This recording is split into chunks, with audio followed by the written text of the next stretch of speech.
Today's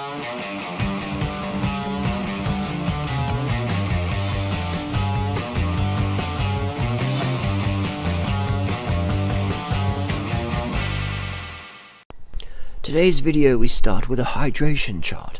Am I hydrated? Aim for clear urine at least 10 times a day. Eat a diet rich in fresh fruits and vegetables. Drink a quart of water before meals. Thank you.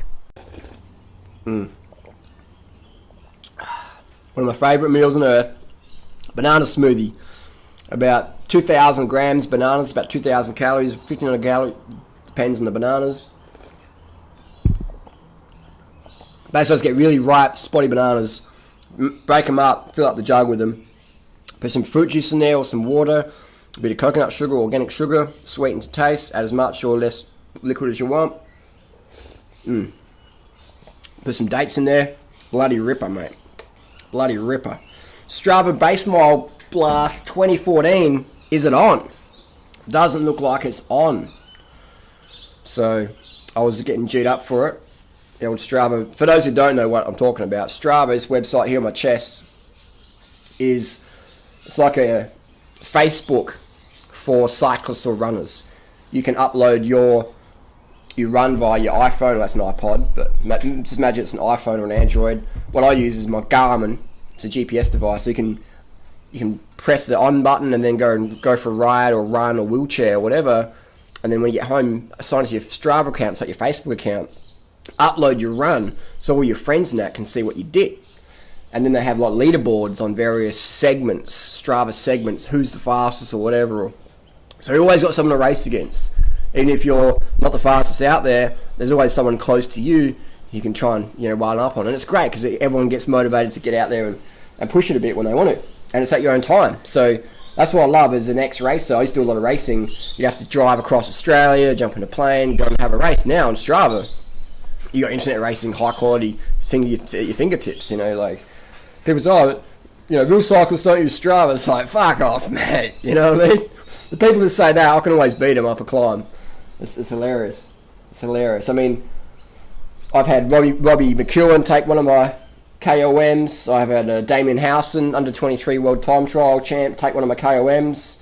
A lot of good riders out there. A lot of up and coming riders as well. So it's definitely changing the whole internet racing thing. It's great. It's fucking awesome, man. I love it. But the Strava Base Mile Challenge was basically who could do the most miles in January. And 2013 this year, that was myself. So it's a great ego challenge. Who can do the most Ks? And I did it this year with no stimulants at all. No caffeine, nothing at all. Not a milligram of stimulants. So it's great. I love Strava because it shows me what I'm doing. Like right now you go, doing it right here. You're a bit sniffly. You're a bit sniffly. They just try on Thursday. I did a 140 kilometre mountain bike ride, breathing a lot of dust because I was out with a lot of good riders, and I didn't go on the downhills. We had really good riders with us, a lot of good local downhill racers, and I think we had Troy Brosnan as well. He's a World Cup downhill racer. So I let those guys go first on the downhills, and I was breathing their dust in all day pretty much, so I got really snuffly from that. Didn't drink enough water. Did a bit extra Ks with mate Johnny. He was down from New Zealand, so I ended up doing a bit extra and didn't drink enough water. So all that dust was in my system longer than it should have been, and now it's detoxing out. But the good thing about that is that I use a power meter, right? So I went out training this morning. I'm like, should I go out training? Maybe I'm sick. Maybe doing right is sick. So what I did is I went out training anyway. Put the power meter on. Power meter, for those who don't know, is a little device that goes in your crank. I use the Stages cycling power meter. Just basically goes in your crank. So when you push the pedals, it shows you how much force, how much power you're putting through the pedals. So I thought, well, I'll go out, all right, see how I feel.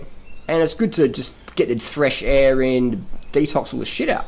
So I went out on the bike, went up Norton Summit, feel all right. And then at 8:20 every Saturday morning, there's a really fast group that comes past, the Super Elite group, the Gilly group, a lot of fast riders there. So I thought, well, I don't know, I don't feel that good. I'm really snuffly, but I'll go with the group, see if I can hang on. And we had a few good riders, the Gansner brothers and etc. were in there, and they put the pace up, just turn it up a bit. I was like, wow, this is fucking fast. And a lot of guys were getting spat. I was still there. And then at the finish line, I was still on everyone's wheel. And I did a 13:51 up Norton Summit on my bamboo bike. So today I did the fastest ever time up Norton Summit with the most power and on my bamboo bike. So I'm not sick. I sound sick, I'm snuffly, but my power is indicative of someone who's in high vitality. Now, I couldn't have put that much power out if I was sick. I had no painkillers, I had no asthma puffers, I had no caffeine. So I had nothing to mask any symptoms. So it was just 100% legit natural effort this morning. And that's the beauty of when you train a natural, is you go, well, shit, was it the drugs? Well, today I can say it wasn't. It was actually, I'm fit, I'm healthy. So that was a good thing. But without the power meter, without Strava, I would have thought, well, maybe I am sick, I don't know. So that's why I like to objectify things. I use a power meter, I use Strava, I track my progress. If you look at all my rides, people can see it. Very transparent. Because I want to be objective. All these people say, oh, but you're not that fit or whatever, or you do too much, or you don't do, just whatever. Like, you're so subjective. Pinpoint what you're trying to fucking say. Be objective. Like John Cole the other day said, 10-kilometer marathon. Doing what runs a 10-kilometer marathon every day. It's like, first of all, John, a marathon is 42.2 kilometers. A 10K is not a marathon.